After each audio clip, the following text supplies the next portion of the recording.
Namaste. Hello. Namaste.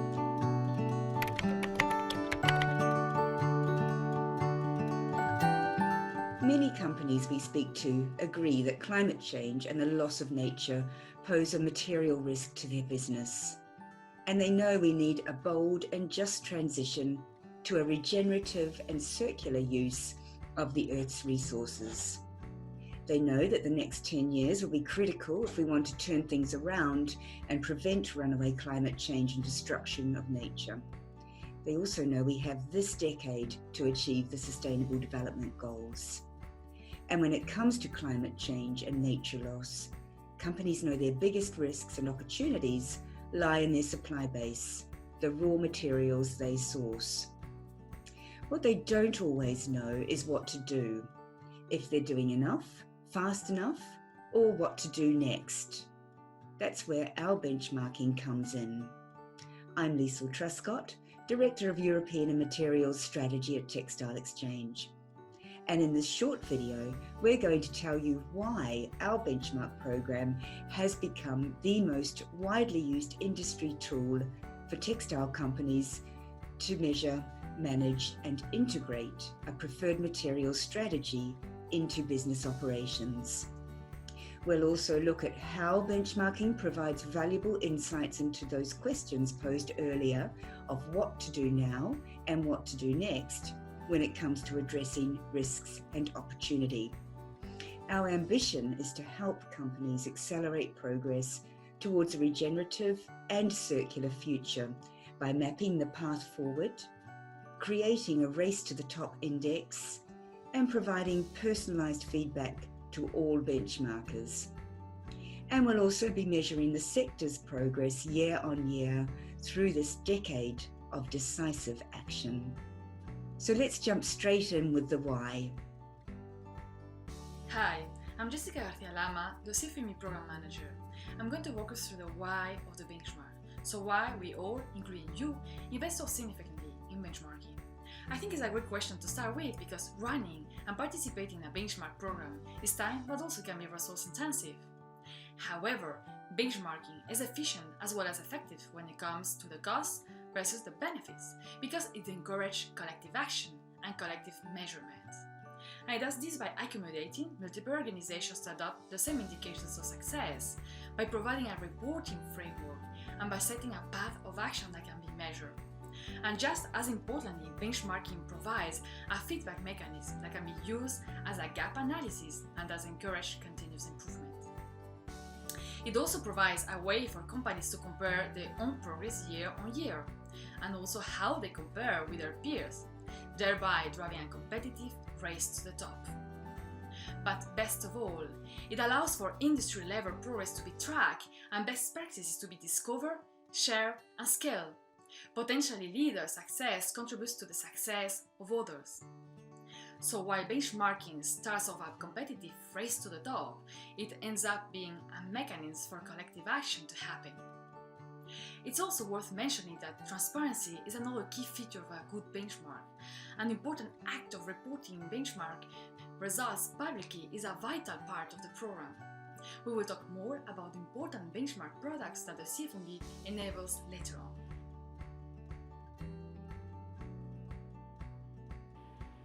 Hi, I'm Prerna Pandey, the Program Coordinator. Now that we have explored the why of benchmarking, let's take a closer look at who our corporate fiber and materials benchmark is for. From fashion, apparel, sports, outdoors, and home textile companies, the CFMB provides a robust structure to help companies of all sizes to systematically measure, manage, and integrate a preferred fiber and materials strategy into their mainstream business operations, to compare their progress year on year, and to enable them to transparently communicate performance and progress to their stakeholders. The CFMB is a voluntary industry-led benchmark. That means we encourage companies to join in, but we do not benchmark companies that have not agreed to participate. Our benchmark is industry-led because we consult with industry stakeholders and experts, including benchmarking companies themselves, to continually refine and improve the program each year and to keep it future fit as a tool for driving progress. One of the goals of an industry-led benchmark, which we fully subscribe to, is to drive good practices ahead of regulation. Hi, I'm Amish Gusai, Textile Specialist and South Asia Manager. Until now, the CFMB was only available to the brand and the retailers, but now it is open to manufacturers as well. Any company engaging in the sourcing and the use or consumption of textile-related raw material is invited to participate. We are excited about expanding the scope of participants to the manufacturer because we knew the value chain companies have much more potential as a brands and retailer to make strategic cooperative decision to use preferred material, and the company at every tier in the supply chain involved in the leadership, the greater the momentum we can achieve. All in all, we want CFMB to be accessible to large and small company, so it is worth nothing that there is no charge to take part in the CFMB. A benchmark is more successful and meaningful if participants' number are robust. The more company taking part in the CFMB, the more representative the results are of the industry at large.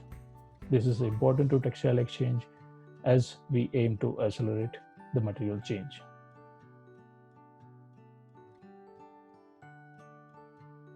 So what exactly is the CFMB? Hi there, I'm Stephanie Maurice, a textile specialist and member of the CFMB team.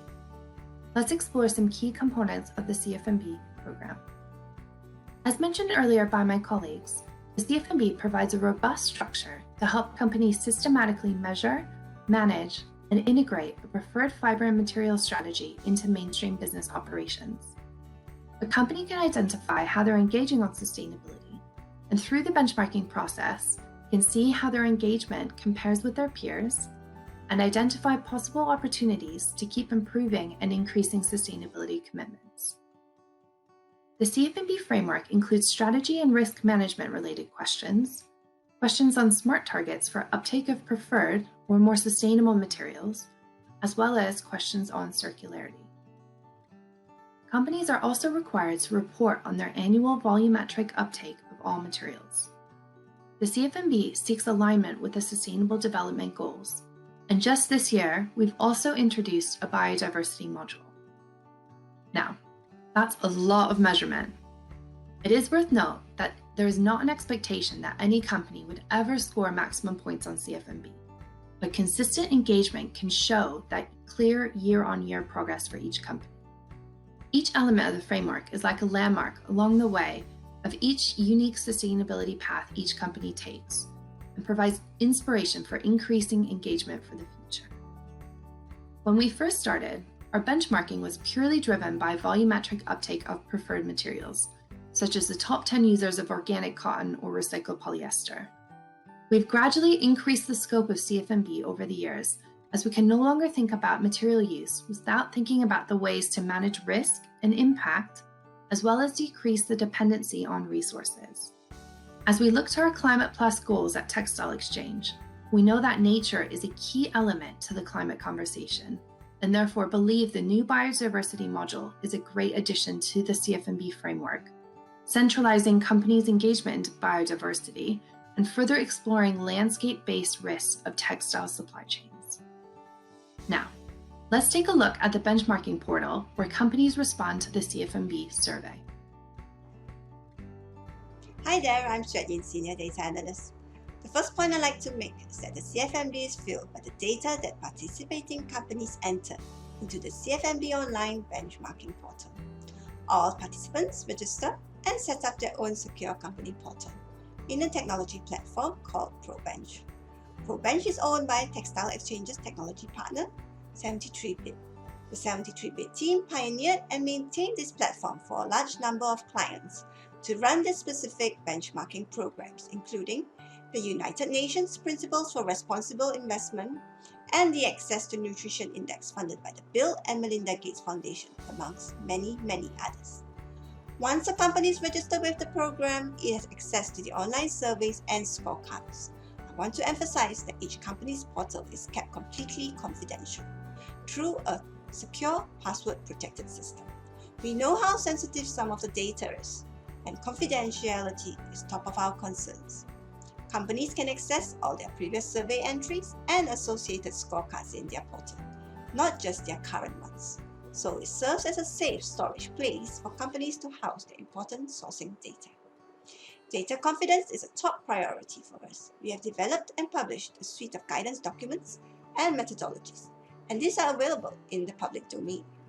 All CFMB submissions are methodically reviewed, and while we do not audit data, we carry out a rigorous validation exercise to ensure the quality of each submission. Our processes are assured every 2 years by a third-party consultant. In summary, the company portal is the reservoir of data that all else flows from, and we do all we can to ensure that the data is as robust as possible. The data housed here allows Textile Exchange to generate company confidential scorecards, develop the material change index, and build the materials impact dashboard, and create other signature products such as the Leveling Up series and the Material Change Insights report.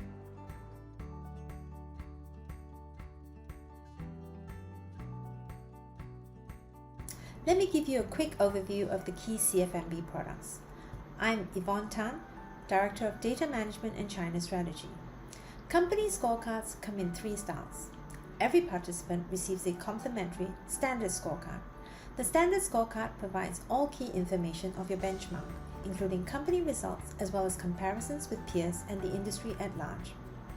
The standard scorecard works as an effective gap analysis, shining the light on where improvements can be made. Next is the advanced scorecard. The advanced scorecard adds 2 additional layers of information for participants to take away: a more visual traffic light display of gaps and opportunities for improvements, and a dashboard of sustainability outcomes and impacts. New this year is our premium scorecard. Along with all the information from the standard and advanced scorecards, the premium scorecard provides a summary of your company's performance, outcomes, and impacts, neatly packaged in a visual and easy to understand format to share with stakeholders, investors, and even customers. The Material Change Index and family of indices is publicly launched every year in collaboration with GreenBiz, our media partner. The Material Change Index, or MCI for short, is the principal benchmark product. The MCI positions all participants in performance banding according to their scores. There are 4 performance bandings: Level 1 developing, Level 2 establishing, Level 3 maturing, and Level 4 leading. The family of indices includes circularity, the Sustainable Development Goals, and how well companies are doing in each of the 7 material options: cotton, polyester, nylon, man-made cellulosics, wool, down, and leather. The Material Impact Dashboard models the outcomes and impacts achieved by benchmarking companies. We aggregate all the volumes of materials reported and use transparent methodologies to show progress in greenhouse gases, energy use, water, and a number of improvement areas, such as animal welfare, land under improved management practices, and the number of plastic bottles recycled into polyester feedstock. Our Leveling Up series showcases leading companies and others moving up the index in short vignettes, providing a great source of inspiration to complement all the numbers. And finally, the Material Change Insights report.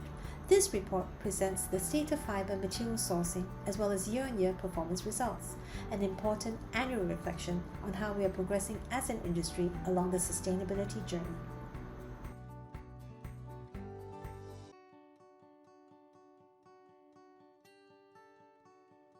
Hi, I'm Maria Fernandez, intern at the CFMB program, and I would like to finish up with the importance of partnerships. There's no way we can tackle this alone. It's through partnership and collaboration that the best work will get done. It's also through partnership that we can create more value for our members and the wider industry. Our ambition is that the data we collect and analyze can also be meaningful in other ways, and within other communities or initiatives that our CFMB participants are involved. We are delighted to already be working with so many great organizations on alignment and synergies. Our tech partner, 17th Repeat, the strategy reconsidered. On impacts, sustainable apparel collection. Our circularity partners are Corporate Citizenship, Ellen MacArthur Foundation, and BRAP UK. We are partners of the Biodiversity Consultancy and Conservation International. On program assurance, BSD Consulting. And on media and communications, GreenBiz. We are also allies of the World Benchmarking Alliance and support the UNFCCC's Fashion Industry Charter for Climate Change. In closing, I hope you've enjoyed getting to know our benchmark. Why we do it. Who it is for, what it is, How it drives a race to the top. in the material production and sourcing. And why partnership is so important. We hope you explore our CFMB website and products. We welcome your feedback, questions, and engagement. Join us in creating material change. Au revoir. Till soon. Audio. Terima kasih. 谢谢，大家。 Kia ora.